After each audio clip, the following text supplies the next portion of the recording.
اردو کور کے معزز دوستوں، میں ہوں ماجد ملک اور آپ تمام دیکھنے اور سننے والوں کو السلام علیکم۔ دوستوں، کیا آپ جانتے ہیں کہ قرب قیامت کی ایک نشانی یہ ہے کہ ایک بدبخت انسان کعبے کو مسمار کرنے کی کوشش کرے گا۔ اس کا مقصد کعبے میں موجود خزانے کو حاصل کرنا ہوگا۔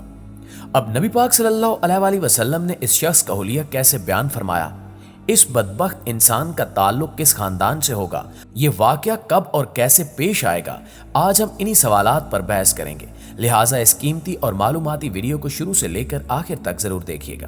تو آئیے چل کر موضوع کا باقاعدہ آغاز کرتے ہیں۔ ناظرین گرامی، اللہ پاک کے بابرکت گھر کی حرمت سے ہر خاص و عام واقف ہے۔ یہ مسلمانوں کے مذہبی شعار میں داخل ہے کہ مکہ مکرمہ کا ادب و احترام صدق کے دل سے کیا جائے۔ بیت اللہ وہ مبارک گھر ہے جسے اللہ تعالیٰ نے تمام جہانوں کے لیے برکت اور امن کا گہوارہ بنایا ہے۔ صاحب استطاعت مسلمانوں پر اس کا حج کرنا فرض ہے۔ یہ وہ مقدس گھر ہے جس کی تعمیر کا حکم اللہ سبحانہ و تعالیٰ نے حضرت ابراہیم علیہ السلام اور حضرت اسماعیل علیہ السلام کو دیا تھا۔ وہ لمحہ بھی وقت نے دیکھا جب حضرت ابراہیم اور حضرت اسماعیل علیہ السلام دونوں باپ بیٹا اپنے مبارک ہاتھوں سے اس گھر کی تعمیر کر رہے تھے۔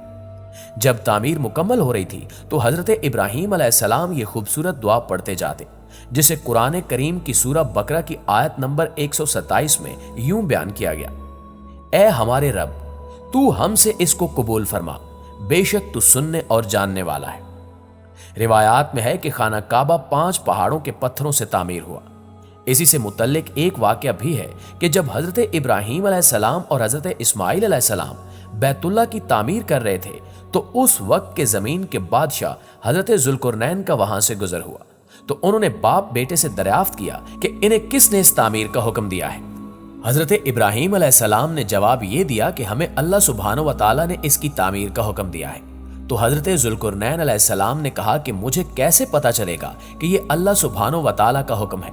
تو 5 مینڈوں نے اس کی گواہی دی کہ اللہ پاک نے ہی ان کو حکم دیا ہے، جس پر حضرت ذوالقرنین اسی وقت ایمان لے آئے اور پھر حضرت ابراہیم علیہ السلام اور حضرت اسماعیل علیہ السلام کے ساتھ مل کر خانہ کعبہ کا طواف بھی کیا۔ پھر بیت اللہ ایک طویل عرصے تک حضرت ابراہیم علیہ السلام کی تعمیر کردہ شکل میں موجود رہا۔ بعد ازاں قریش نے خانہ کعبہ کو دوبارہ تعمیر کیا۔ قریش کے تمام قبائل نے یہ معاہدہ کیا تھا کہ اس کی تعمیر میں ناجائز پیسے کا استعمال نہیں کیا جائے گا، اس وجہ سے رقم کم پڑ گئی۔ تو حضرت ابراہیم علیہ السلام کی قائم کردہ بنیادوں کو تھوڑا کم کر کے موجودہ کعبے کی شکل میں ڈھال دیا گیا۔ دوستو، اس سے معلوم ہوتا ہے کہ یہ وہ مقدس گھر ہے جس کی تعمیر ہوئے کئی صدیاں گزر چکی ہیں، مگر اس پر کبھی آنچ نہ آنے دی گئی۔ ایک بار جب ابراہہ نے اپنے ہاتھیوں کے لشکر سمیت کعبے پر حملہ کیا تو اللہ نے ابابیلوں سے کعبے کی حفاظت کروائی۔ وقت گواہ ہے کہ جس نے بھی کعبۃ اللہ کو اٹھانے کا سوچا اس کا انجام بہت بھیانک ہوا۔ یہاں سوال یہ بھی پیدا ہوتا ہے کہ وہ کون سا بدبخت شخص ہوگا جو قرب قیامت کعبۃ اللہ کو اٹھا دے گا، اور اس کی وجہ کیا ہوگی؟ حضرت عبداللہ بن عمرو رضی اللہ تعالی عنہ نبی کریم صلی اللہ علیہ وآلہ وسلم سے روایت کرتے ہیں کہ آپ صلی اللہ علیہ وآلہ وسلم نے فرمایا: تم حبشیوں کو ان کے حال پر چھوڑ دو اور ان سے کسی قسم کا تعارض نہ کرو تاکہ وہ تم سے کچھ نہ کہیں اور تم سے تعارض نہ کریں، اور اس میں کوئی شک نہیں کہ کعبہ کا خزانہ ایک حبشی ہی نکالے گا جس کی دونوں پنڈلیاں چھوٹی چھوٹی ہوں گی۔ اسلامی کتب کے مطابق اس حبشی کا نام ذوالسیقطین ہوگا۔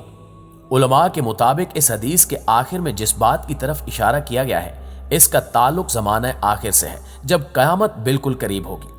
اس وقت اہل حبشہ کو غلبہ حاصل ہوگا اور ان کا بادشاہ اپنا لشکر لے کر مکہ پر چڑھائی کرے گا اور کعبۃ اللہ کو ڈھا دے گا اور اس خزانے کو نکال لے گا جو خانہ کعبہ کے نیچے مدفون ہے۔ چنانچہ حدیث میں کعبے کے خزانے کو نکالنے والے حبشی کا ذکر کیا گیا ہے۔ اس سے یا تو حبشہ کا بادشاہ مراد ہے یا پھر لشکر مراد ہے۔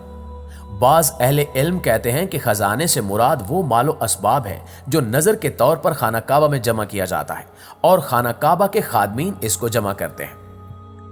ناظرین گرامی، اسلامی کتب کا مطالعہ یہ بھی بتاتا ہے کہ حدیث میں جو فرمایا گیا کہ ایک حبشی خانہ کعبہ کا خزانہ نکال لے گا، یا ایک اور روایت میں یوں بیان فرمایا گیا کہ ایک حبشی خانہ کعبہ کو تباہ و برباد کر دے گا، تو یہ بات قرآن کریم میں اللہ تعالیٰ کے ارشاد ورما آمنا یعنی امن و امان والا حرم کے خلاف اور معارض نہیں ہے، کیونکہ حبشیوں کے ذریعے خانہ کعبہ کی تخریب و تباہی کا یہ واقعہ قیامت کے قریب پیش آئے گا،